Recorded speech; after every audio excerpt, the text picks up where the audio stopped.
मसीही जीवन के लिए वो 5 बातें सीखेंगे जो मजबूती के साथ हमें विश्वास में दृढ़ता के साथ बनाए रखें।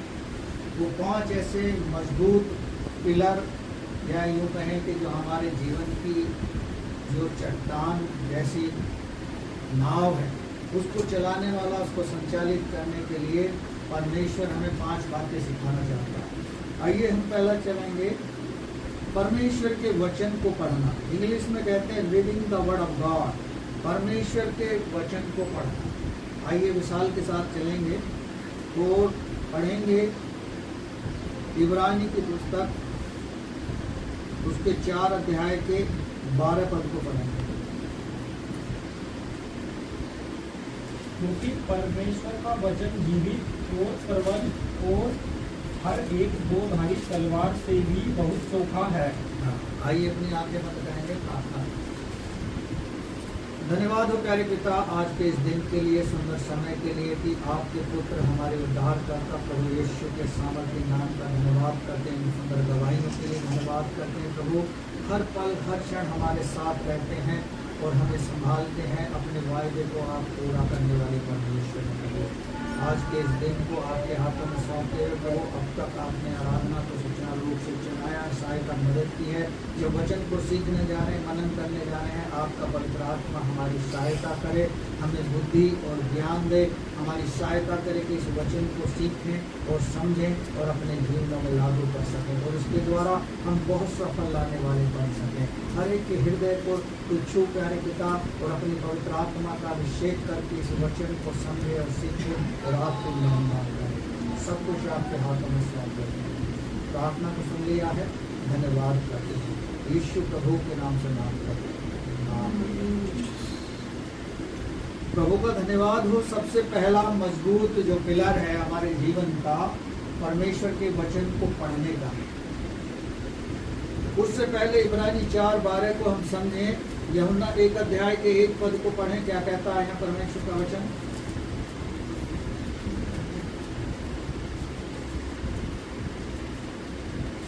आदि में वचन था और वचन परमेश्वर के साथ था। हाँ, आदि में वचन था और वचन परमेश्वर के साथ था। आगे यही आदि में परमेश्वर के साथ था। सब कुछ उसी के द्वारा उत्पन्न हुआ और जो कुछ उत्पन्न हुआ है उसमें से कोई भी वस्तु उसके बिना उत्पन्न न हुई। हाँ, वचन आदि में था और वचन ही परमेश्वर था और वचन के द्वारा ही सब कुछ उत्पन्न हुआ है। अब इब्रानी 4:12 में आ जाएंगे, यहाँ ये अच्छे से समझ में आएगा। यहाँ लिखा है वचन प्रबल है और 2-धारी तलवार के समान, यानी वचन जो हमारे जीवन में काट छांट करता है, जो हमारे जीवन की गंदगी है उसको दूर करता है। यूहन्ना 3 अध्याय को आप पढ़ोगे, वहाँ लिखा है कि जब तक कोई जल और आत्मा से ना जन्मेगा वो परमेश्वर के राज्य को नहीं देख सकता या वो विश्वास में मजबूत नहीं बन सकता। तो एक बार फिर से पढ़ेंगे इब्रानी 4:12 को। क्योंकि परमेश्वर का वचन जीवित और प्रबल और हर एक 2-धारी तलवार से भी बहुत चोखा है। जीवित है, प्रबल है और 2-धारी तलवार से चोखा है। मनुष्य के जब हृदय में जाता है तो आर पार छेदता है। और उसके लिए बहुत से लोग कहते हैं कि परमेश्वर का वचन, परमेश्वर के दास ने मेरी गलतियों को मद्देनजर रखते हुए बोला है। लेकिन परमेश्वर का वचन क्या करता है, हमें आर पार छेदता है और प्रबल भी है और जीवित भी है। इब्रानी में ही पढ़ेंगे 6 अध्याय के 5 पद को। और परमेश्वर के उत्तम वचन और आने वाले युग की सामर्थ का स्वाद चख चुके हैं। जो परमेश्वर का वचन है उसकी सामर्थ वचन के द्वारा ही सिद्ध होती है। जब आप देखोगे रोगी प्रार्थना करेगा, वचन को पढ़ेगा तो ऑटोमेटिकली वो चंगा हो जाएगा, क्योंकि परमेश्वर वचन की सामर्थ से जो जीवित है, प्रबल है और हमारे और आपके जीवन में काम करता है, वो ही हमें छुड़ाएगा। यदि हम भजन संहिता 119 को 11 पद को पढ़ें तो वहां भी लिखा है, मैंने तेरे वचन को अपने हृदय में रख छोड़ा है ताकि तेरे विरुद्ध पाप ना करो। लेकिन जब हमारे हृदय में वचन ही नहीं होगा तो हम पाप तो क्या गलती भी करेंगे, गुनाह भी करेंगे, और हमसे पता नहीं शैतान क्या क्या कराएगा।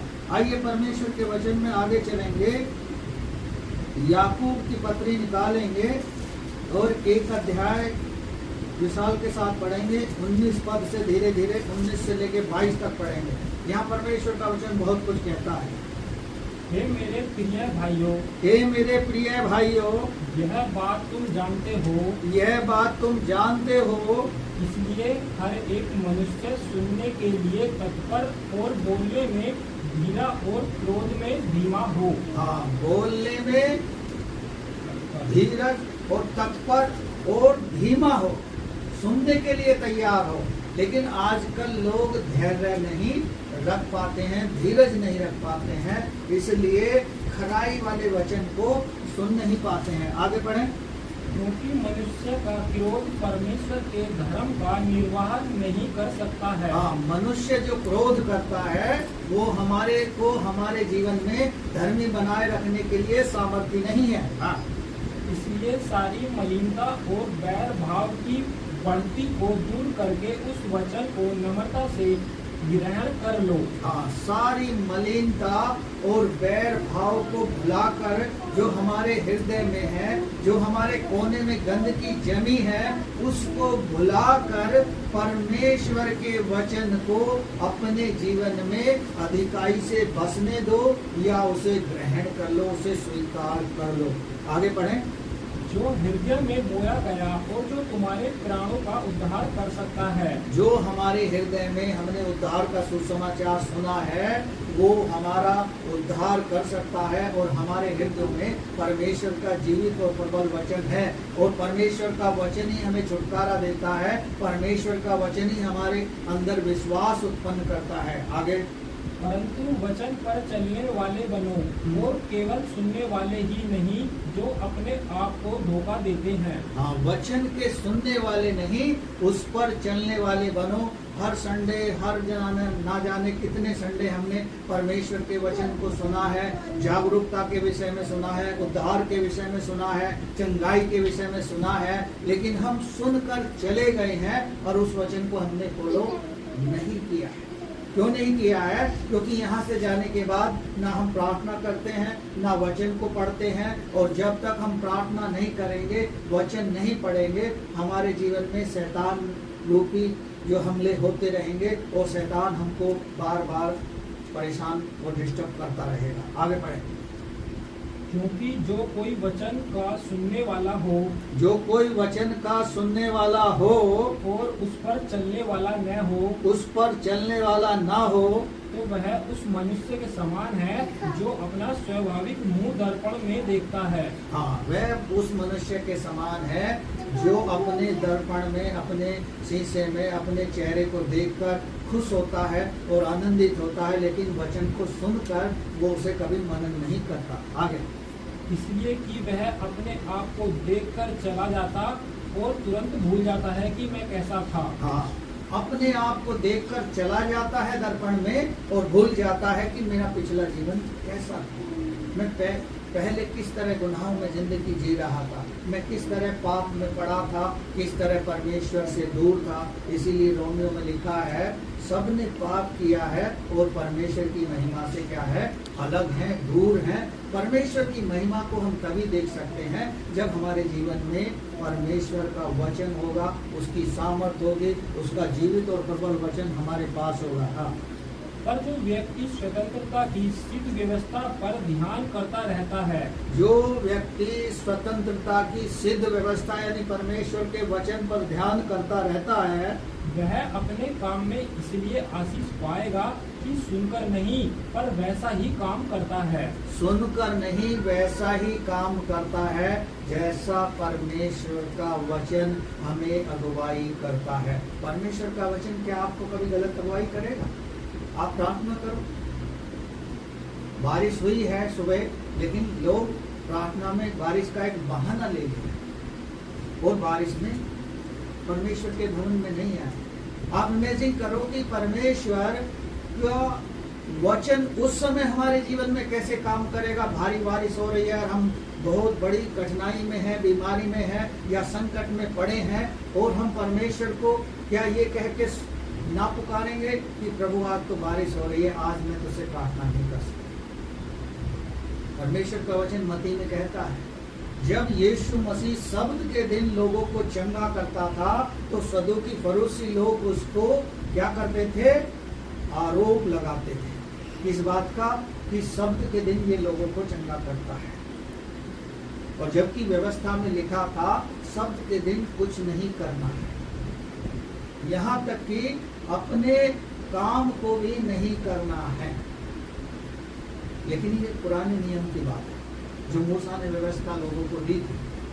व्यवस्था के अनुसार लोगों को परमेश्वर के वचन के द्वारा कंट्रोल करने के लिए मूसा को परमेश्वर ने ही वो बुद्धि ज्ञान दिया था कि वचन उनके पास पहुंचे और उस वचन को पढ़ें और उसके अकॉर्डिंग करें। इजरायलियों ने उस व्यवस्था के वचनों का भी पालन नहीं किया। उन्होंने कहा अपने माता पिता का आदर कर, लोगों ने नहीं किया। उसने कहा झूठ मत बोलना, उसने झूठ नहीं बोला। उसने कहा हत्या ना करना, उसने हत्याएं नहीं की। व्यभिचार ना करना, लोगों ने आपस में ही व्यभिचार किया। तो परमेश्वर की आज्ञा को लोग शुरू से लेकर हम उत्पत्ति से पढ़ते हैं तोड़ते चले आए, और परमेश्वर का वचन हमें पाप भरी जिंदगी से छुड़ाता है। आगे पढ़ें इसमें। यदि कोई अपने आप को भक्त समझे और अपनी जीभ पर लगाम न दे पर अपने हृदय को धोखा दे तो उसकी भक्ति व्यर्थ है। हाँ, अपनी जुबान पे लगाम ना दे, यानी जो अनाप शनाप बोलते हैं, अपनी जुबान को नियंत्रण में नहीं रखते हैं, वो परमेश्वर का वचन हमें नहीं सिखाता। जब हमने एक बार पाप की जिंदगी को छोड़ दिया तो अब हमें क्रोध पे कंट्रोल करना है। और भजन संहिता में राजा दाऊद कहता है कि तुम्हारा क्रोध सुबह से लेके शाम तक बना ना रहना चाहिए, समाप्त हो जाना चाहिए शाम होने से पहले। सूर्य छिपने से पहले पहले अपने क्रोध को भुला दो और शांत हो जाओ, नहीं तो उस क्रोध का शैतान इस्तेमाल करेगा जो आज मसीह जीवनों के लिए कर रहा है। मसीह जीवनों को बर्बाद करने के लिए कर रहा है, उनको डिस्ट्रैक्ट कर रहा है, उनको विनाश की ओर लेकर जा रहा है। लोग संसारिकता में पड़े हैं, संसार की बातों को पसंद कर रहे हैं। क्यों? क्योंकि उनके हृदय में परमेश्वर का वचन नहीं है, क्योंकि उन्होंने परमेश्वर के वचन को अपने हृदय में अधिकारी से बसने नहीं दिया, और परमेश्वर के विरुद्ध पाप पे पाप, पाप पे पाप इजरायलियों की तरह करते चले गए। आइए एक और पद पढ़ेंगे, मेरे साथ निकालेंगे, रोमियो की पत्री में आ जाएंगे 10 अध्याय को।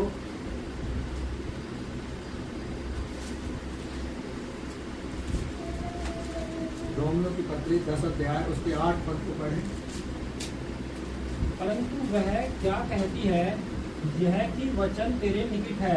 हाँ, वचन तेरे निकट है, तेरे मुंह में और तेरे मन में है। तेरे मुंह में और तेरे मन में है। परमेश्वर ने वचन को हमारे मुख के अंदर डाल रखा है, लेकिन उसे रियलाइज करना है। शैतान को उस प्रबल वचन के द्वारा, जो दोधारी तलवार हमारे हाथ में है, उसके द्वारा शैतान को हराना है। आपने देखा होगा बहुत से परमेश्वर के दास लोग कहते हैं वचन बोल के प्रार्थना करो, और यशा 41 के 10 पद में लिखा है, मत डर क्योंकि मैंने तुझे छुड़ा दिया। वचन बोल के हम प्रार्थना करेंगे, इट मीन्स हमारे हृदय से वचन की सामर्थ्य प्रकट होगी, क्योंकि अंदर से परमेश्वर हमारे अंदर जो वचन बोया हुआ है उसको बाहर लेकर आएगा और कहता है मत डर, मैं तेरे संग हूं, इधर उधर मत ताक, क्योंकि मैं तेरा परमेश्वर यहोवा हूं। मैं तुझे अपने धर्म में दाहिने हाथ से संभालूंगा और तुझे दृढ़ करूंगा। वो वायदा करता है, लेकिन क्या हम उस वायदे पे भरोसा करते हैं? जो वचन हमारे निकट है, जो हमारे हृदय में है। और एक जगह भजन संहिता में लिखा है, तेरा वचन मेरे मार्ग के लिए दीपक है। वो दीपक के समान वचन काम हमारे जीवन में करता है। टॉर्च के रूप में, उजियाले के रूप में परमेश्वर का वचन हमारे हृदय में काम करता है। इसका ही सत्र पर पढ़ेंगे संध्या के साथ। अतः विश्वास विश्वास सुनने से और हाँ, परमेश्वर का वचन जब हम सुनते हैं तो लिखा है रोमियो में पौलुस कहता है अतः विश्वास सुनने से और सुनना मसीह के वचन से होता है। हाँ, सुनना मसीह के वचन से होता है। जब तक किसी को परमेश्वर का वचन सुनाया ना जाए तब तक वो कैसे विश्वास करेगा। आप जब किसी नए व्यक्ति को सुसमाचार सुनाते हो और उससे कहते हो अपने पापों को स्वीकार कर लो, वो तुम्हें हर एक बीमारी से, हर एक क्लेश से, हर एक लड़ाई झगड़ों से छुटकारा देगा, वो वचन ही उसके जीवन में काम करेगा। और जब तक हम वचन सुनाएंगे नहीं तब तक वो कैसे उस पर विश्वास करेगा। इसका अगला पद पढ़ें। परंतु मैं कहता हूँ क्या उन्होंने नहीं सुना? सुना तो अवश्य है, क्योंकि लिखा है उनके स्वर सारी पृथ्वी पर और उनके वचन जगत की छोर तक पहुँचाए गए हैं। परमेश्वर का वचन इस समय जगत के छोर तक और उसके स्वर की वचन की आवाज पूरे पृथ्वी पर घूम रही है। कोई यूट्यूब चैनल के द्वारा कर रहा है, कोई तरह तरह से फेसबुक के माध्यम से कर रहा है, और हर जगह परमेश्वर के श्रेष्ठ दास और दासियां परमेश्वर के लोग वचन को सुनाते हुए आपको मिल जाएंगे, चाहे दिन हो या रात हो। परमेश्वर का वचन इस समय तेजी से सुनाया जा रहा है। आइए एक और पद पढ़ेंगे जल्दी से मेरे साथ। भजन संहिता 119 निकालें।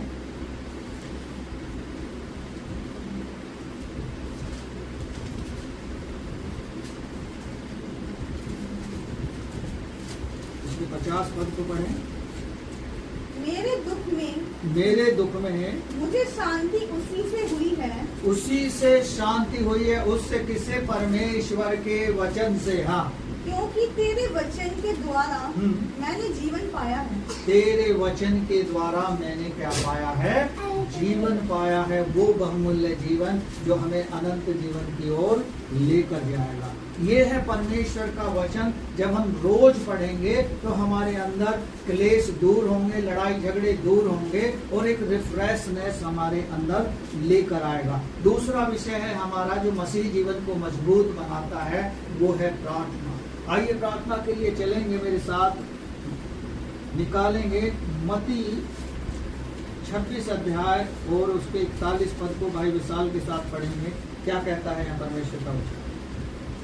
जागते रहो और प्रार्थना करते रहो कि तुम परीक्षा में न पड़ो। हाँ, यह साफ लिखा है, जागते रहो, प्रार्थना करते रहो ताकि परीक्षा में हम ना पड़ जाएं। लोग जाग तो रहे नहीं है लेकिन सो रहे हैं, जबकि अंत का समय चल रहा है और परमेश्वर का वचन कह रहा है जागते रहो, प्रार्थना करते रहो। लूका जब 18 अध्याय को आप पढ़ोगे, वहाँ लिखा है नित्य प्रार्थना करना, हियाव न छोड़ना हमें भाता है।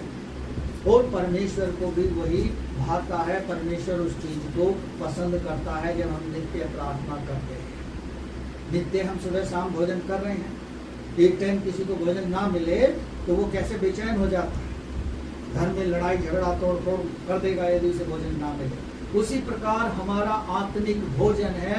यदि हम प्रार्थना ना करेंगे, वचन को ना पढ़ेंगे, तो इस संसारिक जीवन में, संसार में रह के अपने आप को कैसे बदल पाएंगे।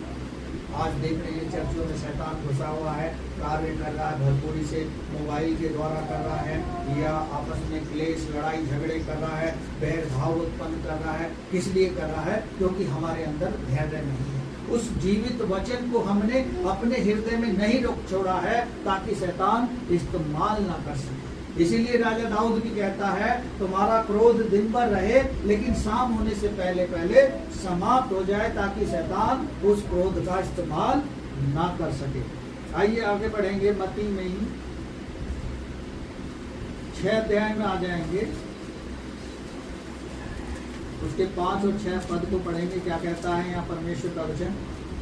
जब तू प्रार्थना करे तो कपटियों के समान न हो, क्योंकि लोगों को दिखाने के लिए आराधनालयों में और सड़कों के मोड़ों पर खड़े होकर प्रार्थना करना उनको अच्छा लगता है। हाँ, जो कपटियों के विषय में, कौन है कपटी? बोलो। सदूकी और फरीसियों के विषय में बात कर रहा है यहाँ मत्ती जो सुसमाचार का सुनाने वाला है कि बड़े बड़े चोगे पहनकर, क्रूस पहनकर वो अपने आप को दिखाने के लिए चौराहों पर या बाजारों में खड़े होकर वो लंबी लंबी प्रार्थनाएं करते थे। लेकिन परमेश्वर का वचन कहता है जो हम प्रार्थना करें अपने लिए, एक तो हम अपने परिवार के साथ मिलकर प्रार्थना कर रहे हैं, वो है सामूहिक प्रार्थना, जो हर रात्रि काल में हर एक को अपने परिवार में बैठकर करनी चाहिए। जो नहीं जानते हैं परमेश्वर को जो परिवार में, उनके लिए भी प्रार्थना करनी चाहिए। जो जानते हैं वो सब लोग जानते हैं तो बहुत ही अच्छा बात है। और हम एक दूसरे के साथ मिलकर एक गीत गा सकते हैं, एक वचन पढ़ सकते हैं और फिर दिन भर की आशीषों के लिए धन्यवाद करके रात्रि काल के समय में अपने परिवार को, अपने आप को, अपने कामों को उसके हाथ में सौंपते हुए आप देखेंगे कि परमेश्वर आपके जीवन में बड़े बड़े काम करेगा। इसलिए कह रहा है जब तू प्रार्थना करे तो भीतरी कोठरी में जा और अपने द्वार को बंद कर। कुछ गुप्त बातें ऐसी होती हैं, चाहे पति हो या पत्नी हो या रिश्तेदार हो या मित्र हो या भाई बहन हो, हम एक दूसरे से नहीं कह सकते, लेकिन आप परमेश्वर से कह सकते हो। इसलिए कह रहा है भीतरी कोठरी में जा, द्वार बंद कर और उससे प्रार्थना कर। एक और पढ़ेंगे जल्दी से, मेरे साथ भजन संहिता 88 में आ जाएंगे और उसके 2 पद को पढ़ेंगे संध्या के साथ।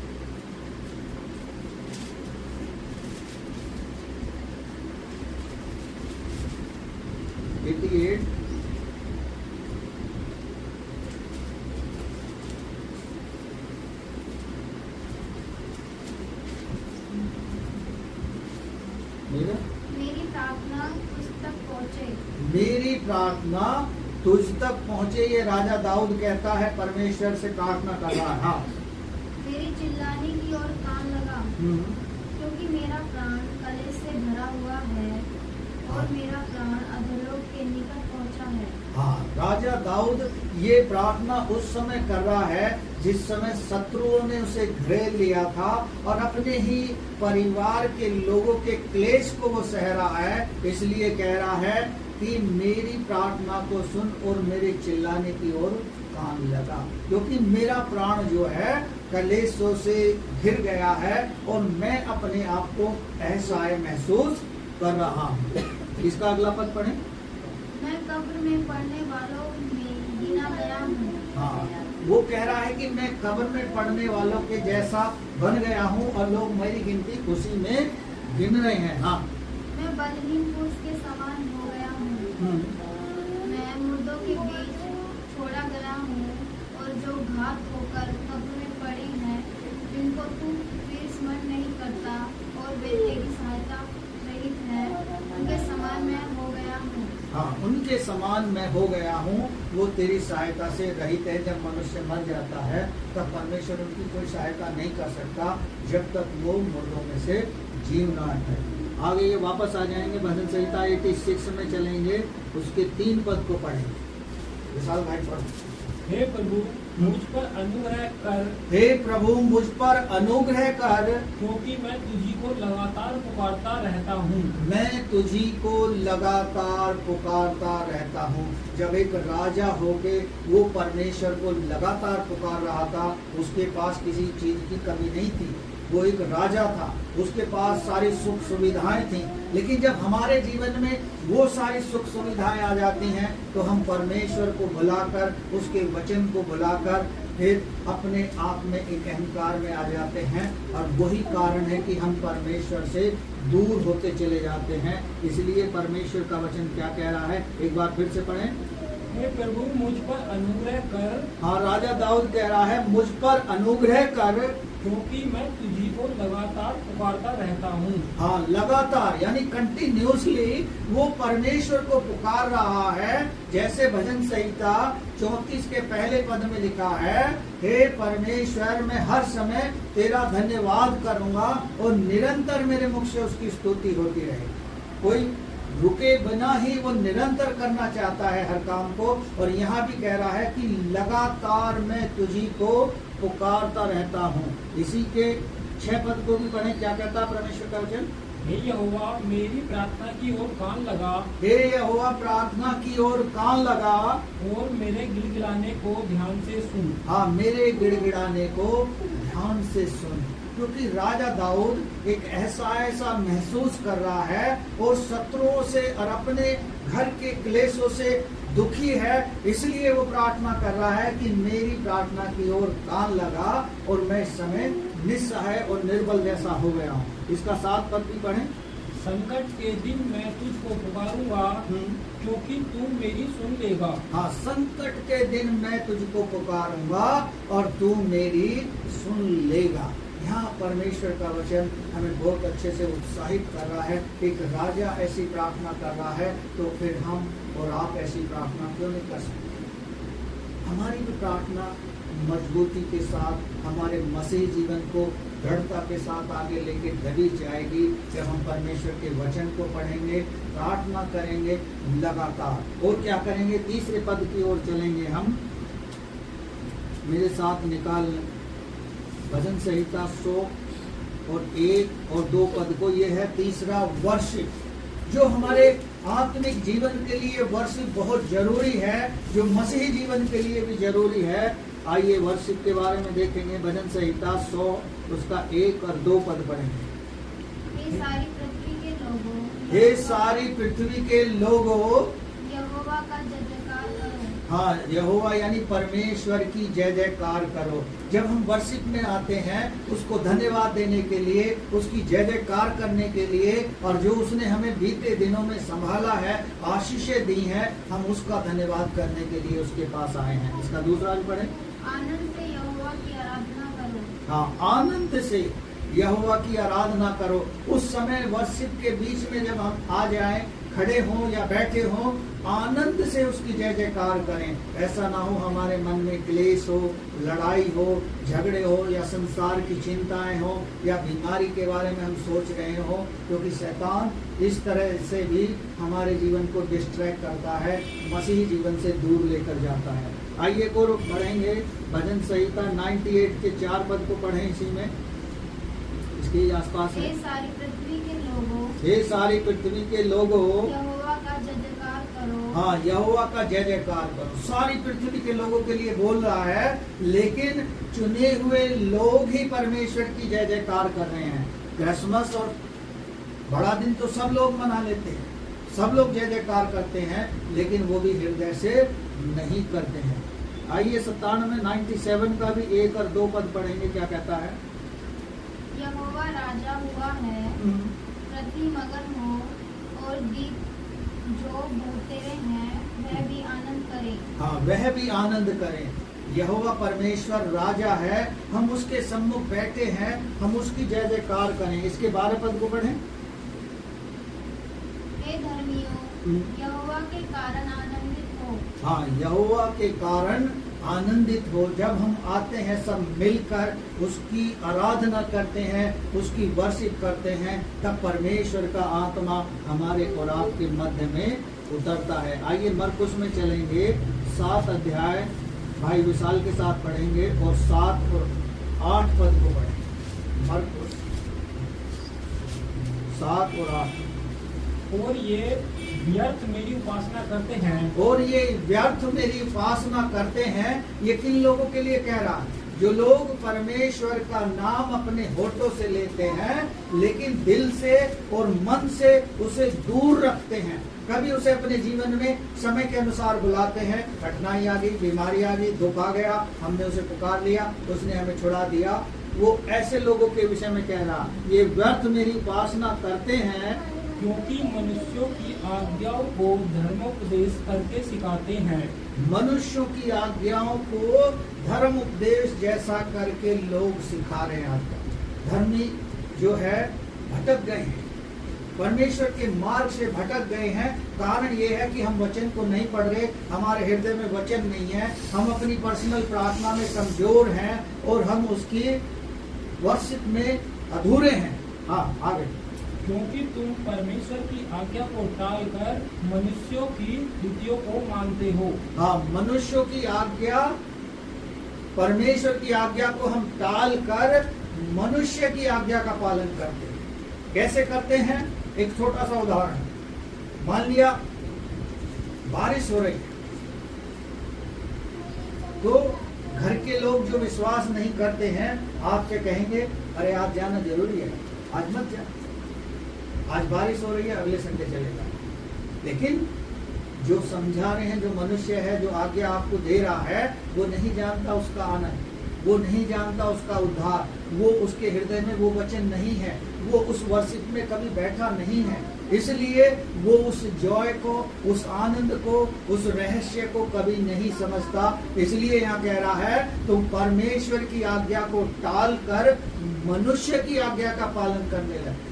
हाँ, तो इस तरह से हमें परमेश्वर की आज्ञा का पालन करना है, मनुष्य की से नहीं करना है। जो लोग नहीं आते हैं, मान लिया आज के संडे जो नहीं आए हैं, बहुत सारे लोग नहीं आए हैं बारिश के कारण, क्या वो इस आशीष को दोबारा पा सकेंगे? क्या ये समय उनके जीवन में दोबारा लौट कर आएगा? इसलिए वचन क्या कहता है? वक्त गया जो प्यारो वापस फिर नहीं आता। एक गीत गाते हैं, बहुत अच्छा गीत है, आखिरी नरसिंह का मौका जाने वाला, तेरा मेरा सबका यीशु आने वाला है, तू कहाँ होगा। यानी अपने आप को हमें देखना है। गीतकार कह रहा है कि तू कहाँ होगा, तेरी दौलत तेरी शोहरत काम न आएंगी, ये सारी चीजें प्यारे तेरे साथ न जाएंगी।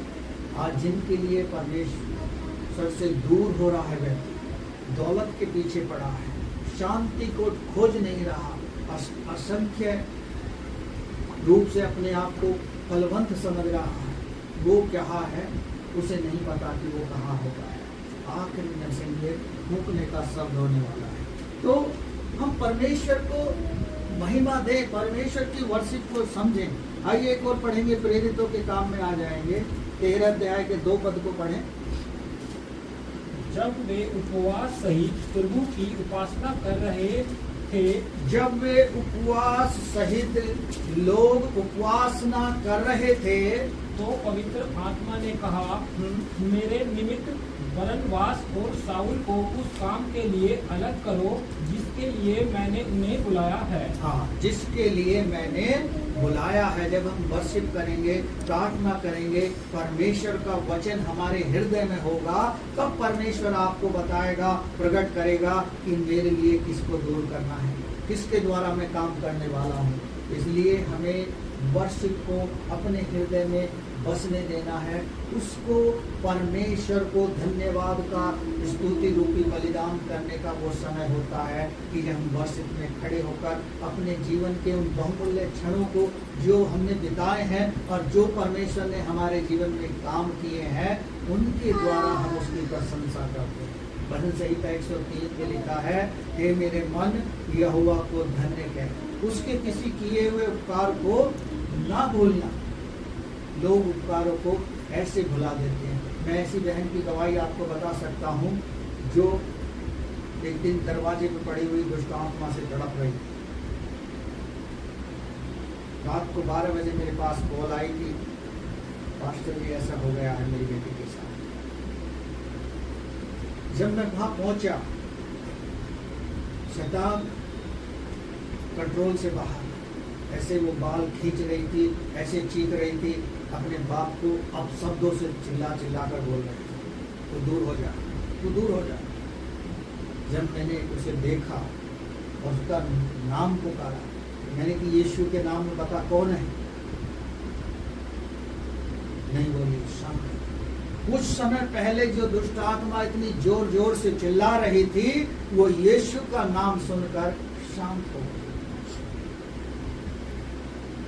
मैंने बिना वक्त गंवाए हुए प्रभु का एक गीत गाना शुरू किया, तेरा प्यार है महान तेरा प्यार। जैसे ही परमेश्वर का सामर्थ उतरा, वो कुछ समय बाद वो बेटी चंगी हो गई। लेकिन उसका परिवार और वो क्या उस उपकार को याद रख सके? उस समय को भुला दिया, उसके उपकारों को भुला दिया और परमेश्वर से दूर हो गए।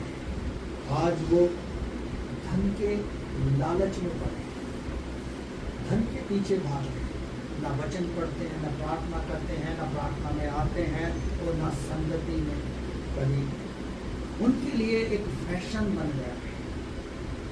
क्या परमेश्वर का वचन जो कहता है कि हर एक को लेखा देना होगा, जब लेखा देंगे वो लोग तो परमेश्वर के सामने कैसे खड़े हो सकेंगे। जैसे हम मत्ती 25 अध्याय में पढ़ते हैं, 10 कुंवारियों के पास पूरा अधिकार था स्वर्ग में जाने का, लेकिन जो जागरूक थी वो पहुंच गई, जो ठंडी पड़ी थी वो हट गई। तो इसलिए परमेश्वर का वचन कहता है जब ऐसे लोगों के जीवन में परमेश्वर ने बड़े बड़े उपकार किए, उनको भुलाकर वो शैतान के पीछे चले गए, तो फिर क्या हो सकता? उन्होंने स्वर्ग से अपने नाम को कटाकर नरक की लिस्ट में डलवा लिया और खुद चुन लिया। इसलिए मनुष्य कभी कभी शैतान उसको इतना बाध्य कर देता है कि मनुष्य अपनी बर्बादी खुद चुन लेता है। आइए अगले पद की ओर चलेंगे। चौथा पॉइंट है मेरा फेलोशिप। जो ये हम संगति करते हैं ये हमारे मसीही जीवन के लिए क्यों जरूरी है। आइए चलेंगे, इब्रानी की पुस्तक में आ जाएंगे, उसके 10 अध्याय को निकालेंगे।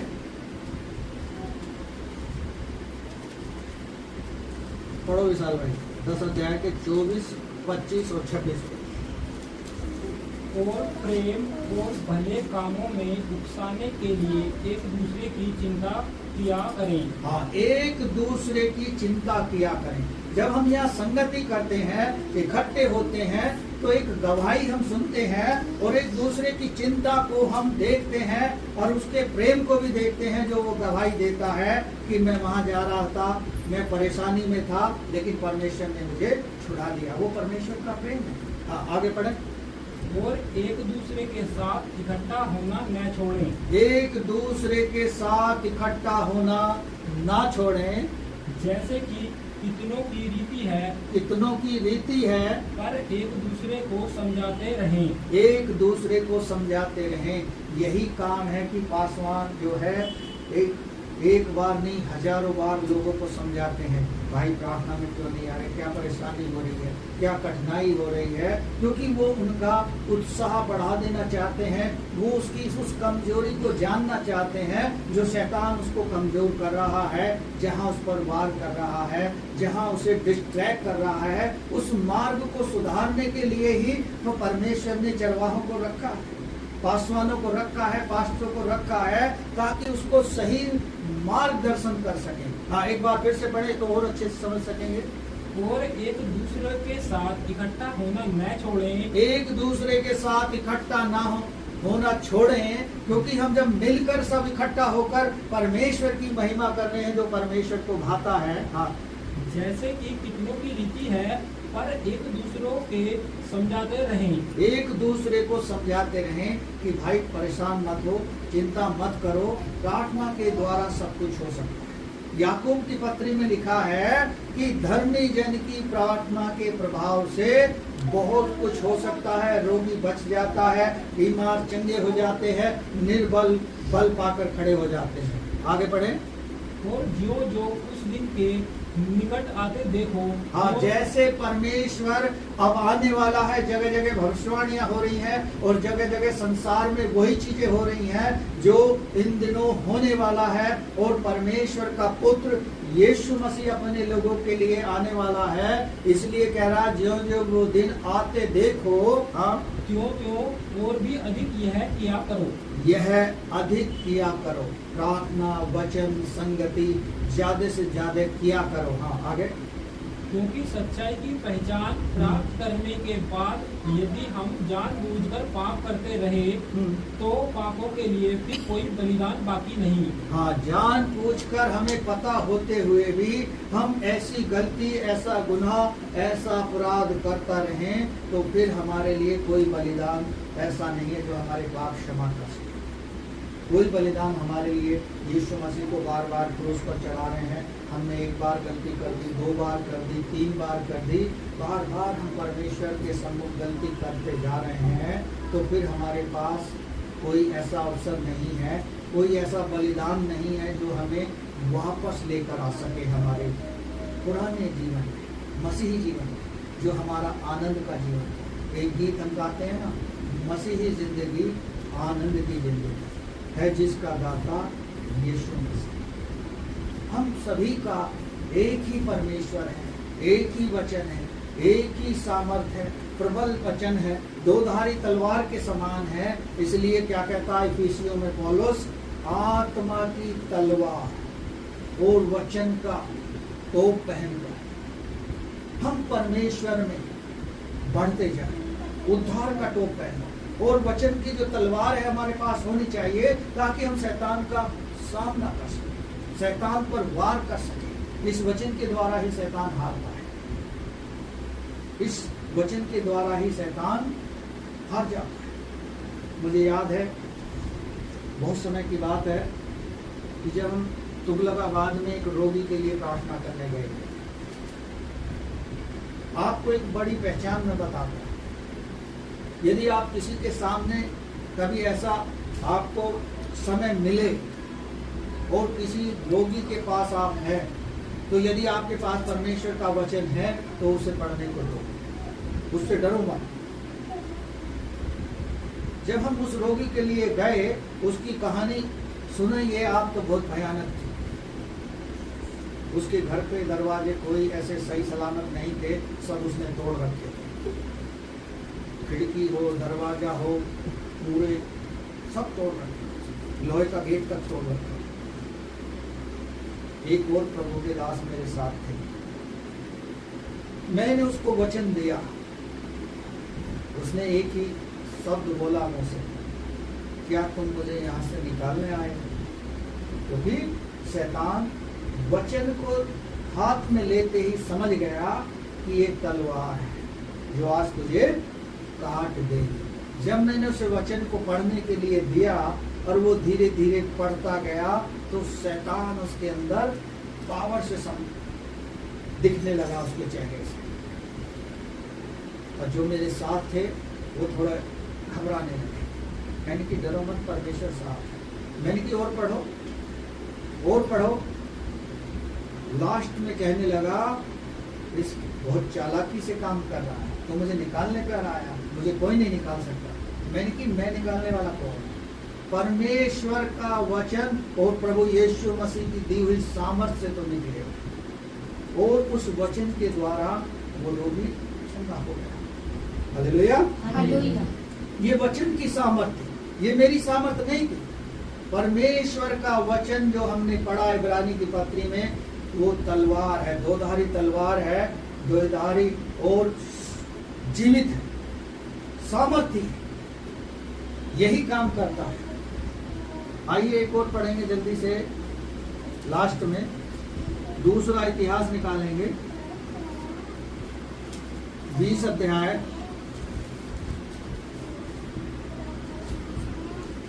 मेरे अनुसार पढ़े उसके एक पद को। इसके बाद मोआबियों और अम्मोनियों ने और उनके साथ कई मुनियों ने युद्ध करने के लिए यहोशापात पर चढ़ाई की। हाँ, ये वो यहोशापात राजा है, जैसे राजा दाऊद राजा था, वो परमेश्वर का भय मानता था दाऊद, और ये यहोशापात भी परमेश्वर का भय मानता था। कुछ राज्यों के लोगों ने जब उस पर चढ़ाई कर दी, तब वो क्या करता है? हाँ, तब लोगों ने आकर यहोशापात को बता दिया कि ताल के पार से एदोम देश की ओर से एक बड़ी भीड़ तुझ पर चढ़ाई कर रही है। हाँ, और देख, वह हसासोन तामार तक, जो एनगदी भी कहलाता है, पहुंच गई है। तब यहोशापात डर गया और यहोवा की खोज में लग गया और पूरे यहूदा में उपवास का प्रचार करवाया। हाँ, पूरे यहूदा देश में यहोशापात ने उपवास का प्रचार करवाया, दिन ठहरा दिया। वो इतना डर गया था कि अब परमेश्वर का वचन और परमेश्वर ही मुझको बचा सकता है इन राजाओं से, विद्रोहियों से। हाँ, आगे पढ़े। सो यहूदी यहोवा से सहायता मांगने के लिए इकट्ठे हुए। हाँ, यहूदी जो यहोशापात के साथ जुड़े हुए थे, वो परमेश्वर से सहायता मांगने के लिए उपवास प्रार्थना में इकट्ठे हो गए। वरन वे यहूदा के सब नगरों से यहोवा से भेंट करने को आए तब यहोशापात यहोवा के भवन में नए आंगन के सामने यहूदियों और यरूशलेमियों की मंडली में खड़ा होकर यह कहने लगा कि हे हमारे पितरों के परमेश्वर यहोवा, क्या तू स्वर्ग में परमेश्वर नहीं है? और क्या तू जाति जाति के सब राज्यों के ऊपर प्रभुता नहीं करता? हाँ, आगे इसका 11 और 12 पढ़ दें बस, आगे चलिए।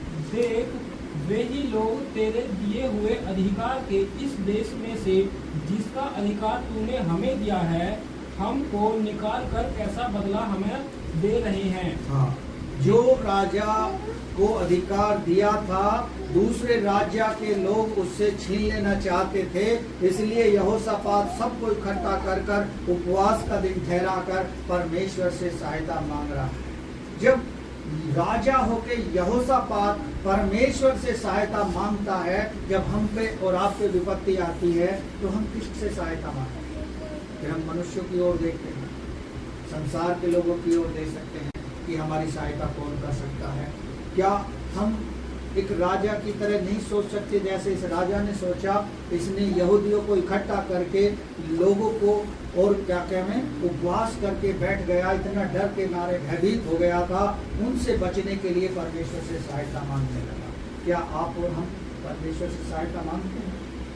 हमें भी जरूरत है कि हम परमेश्वर से सहायता मांगें, उसके पास चले जाएं, उस पर भरोसा रखें, क्योंकि हमारे मसीह जीवन को उसने बदला है, उसने हमें नया जीवन दिया है, उसने हमारी पुरानी जिंदगी को छोड़ा है पीछे और हमारे पापों को क्षमा किया है।